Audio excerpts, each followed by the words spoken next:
Hello, this is Yusuf with Team Zephyr. We're still far from round two, but in the meantime, I decided to do a bit of a deck tech. So let's hide. Ooh. Okay. Let's go to collection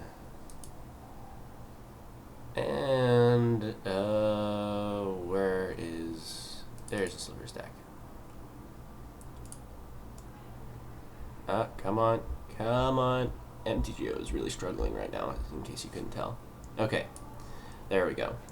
So let's sort by converted mana cost. So here we have our lands, pretty basic. 2 secluded steppes for cycling, 6 plains, and 8 forests, and 4 blossoming sands. 4 blossoming sands just gives us a little bit more fixing, and a ratio of 8 to 6 in terms of forests to plains. That's kind of in keeping with the way that we usually play our deck, because most of it is green. I might end up making it a little bit more even, and also like our secluded steppes tap for white mana as well. So we have an equal amount of white and green sources, but we have more tapped white sources.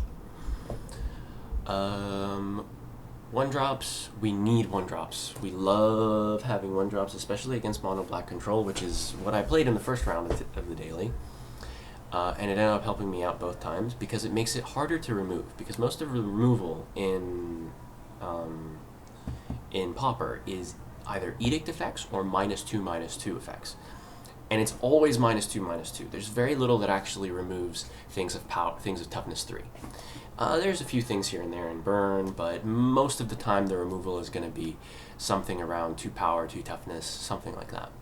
So the plated slivers help a lot because they add, don't want it over my face. Okay, they add 1 to toughness, and so if I get one of those out and a virulent sliver like I did in the last Pauper round, it helps because I have virulent sliver, which is going to be a target for, or even sidewinder sliver, which is going to be a target for my edicts. So if somebody edicts me, I'm not going to sacrifice the thing that gives toughness because that's harder for them to remove, and it makes everything else harder to remove. So I'm going to sacrifice the sidewinder, the virulent sliver, and then we have Journey to Nowhere to deal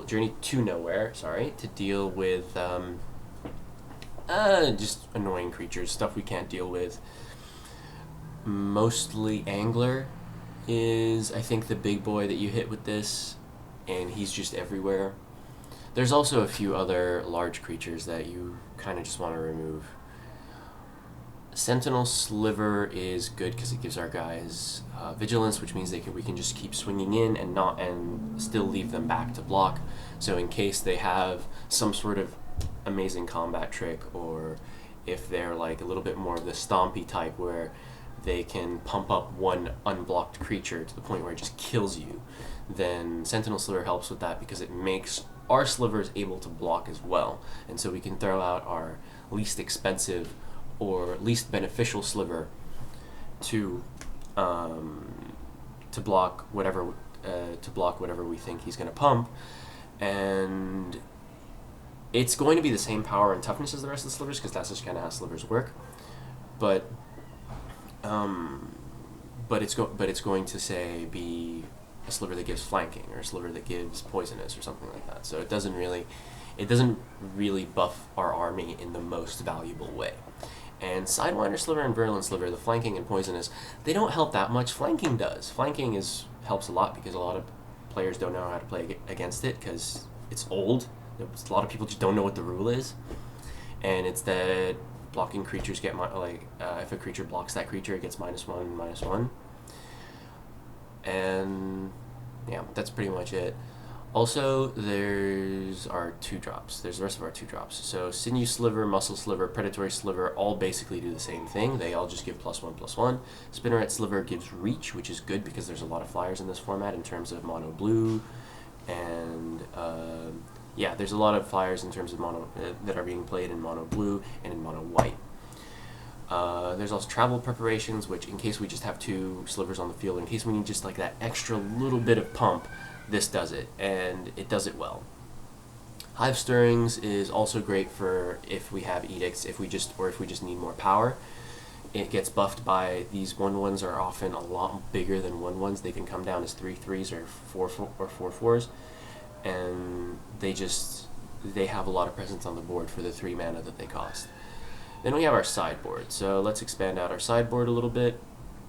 We have 3 Circle of Protection red. That's mostly against burn, because we have trouble with decks that are faster than our deck. We need to we need some sort of contingency plan against those strategies. So Circle of Protection has that extra bit of benefit. We can, if we slam it turn 3, we can prevent damage that turn, and then we can continuously just run out 2 drops and prevent damage continuously. Then there's also Ray of Revelation. It's good against destroying enchantments, so mill decks, or against mono black control. It also helps because mono black control has a tendency to run Obulette, and also against other things. Obulette doesn't hurt us so much because we have so many creatures. There's a James right there. He's right there. Okay. And then Scattershot Archer deals damage against flyers, which is really good against mono white strategies and against mono blue as well, if they're running a fairy type deck, because the fairy decks, most of the fairies are only 1 toughness, and so it really deals a lot of damage to them, and for 1 mana it's amazing. Armadillo Cloak is basically what we bring in if we want to be a little bit more aggressive and gain some life. So for example, if we're up against just a pure burn strategy, we don't need Journey to Nowhere, because they don't have many creatures, or they don't have many creatures we care about. So Armadillo Cloak is where that comes in.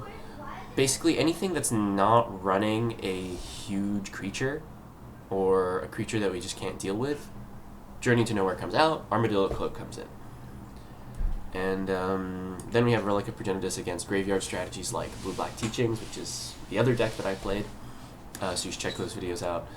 And there's a few other graveyardish strategies, like basically if they're running an excess of flashback spells, or if they're trying to return stuff from the graveyard, like the quote-unquote Living End deck, which returns creatures from the graveyard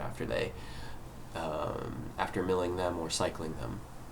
So that is all. Hope you like and subscribe to catch the rest of the videos, catch the rest of the daily tournament that I'll be doing today, and also the daily tournaments that I have done in the past, and also the sealed tournaments that I occasionally do.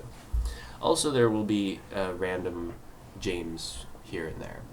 So hope you guys enjoyed that. Like and subscribe, share as well.